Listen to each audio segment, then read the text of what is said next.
Mozart was born in 1753 and Beethoven 17 years later. Beethoven was from Bonn, which on the Rhine, and he had heard of Mozart, he loved the music of Mozart and wanted to study with Mozart. And he was also a very talented musician, and in Bonn, as he was, eager to meet Mozart, he composed a lot of what's called HarmonieMusik. HarmonieMusik is the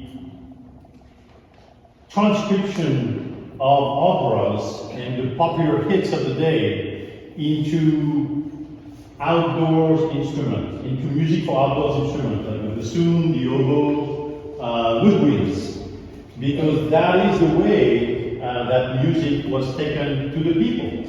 Concerts were kind of a new thing in the 18th century. There were concerts in some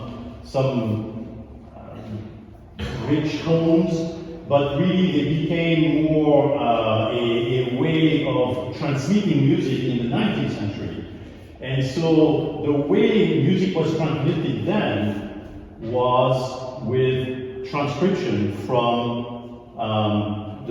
the operas of the day into bassoon, or like typically you will have 8 woodwinds, but smaller ensembles. Like for instance, Beethoven transcribed a famous duet from the Don Giovanni opera called La Ci darem la mano. La ci darem la mano, la ci ici. So that was an opera from Mozart, Don Giovanni, and then Beethoven transcribed that so he could take it to the streets.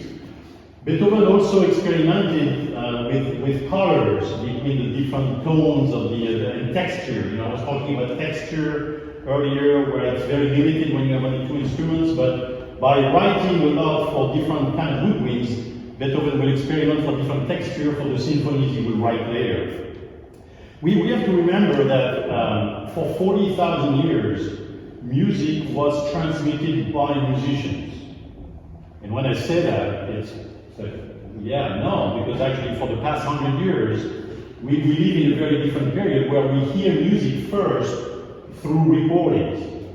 And that's important in the context of chamber music, because really the story of chamber music from that period of the late 17th century to the early or mid 20th century is the story of that music becoming more and more sophisticated, but still being transmitted by musicians with the need of musicians. That started 40,000 years ago. Then in the classical period, thanks to writing of music, the sophistication made a team of the composer who will write music for the musician, who will transpose it to be spread among the people, and live music, and then piano came, and this kind of spread further music into the homes, as the piano was the instrument that would take that music into the homes. Things changed in the last 100 years, where the gramophone recordings came, and really there was a turning point maybe in the 60s when musicians now saw the first place of music as the studio. And the music in the concerts in the street was just to support the studio sales. So we're still working out those things in our common time, but we have to remember that music was made for musicians, and that's important for chamber music, because that's why classical musicians love to do chamber music so much. It's giving the music that they know and they love to the people. Of course, there's pros to that new era of recordings and studio first, which is the music has never been so widely distributed. But the cons is that an example you can see is that the way people recognized patterns of music before was with their own singing. Everybody was singing. Now what we see is that there's a lot of fear of singing. Go to any churches and you see people are afraid of singing, because you can never match the standard established by the recordings. And there is that thing that we're working out, and we hope to contribute a little bit here, in making chamber music more accessible.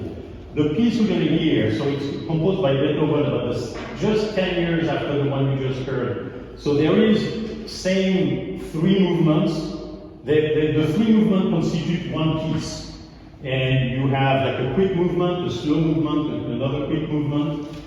What I forgot to say earlier, when you have a lot of counterpoint with strings, you can still have texture and harmonies with what's called double stops and triple stops. And you can hear that well in the second movement here, where each time you will hear one of the string instruments take the melody, the other will do chords. Why? Those instruments have 4 strings, and so technically you can do chords.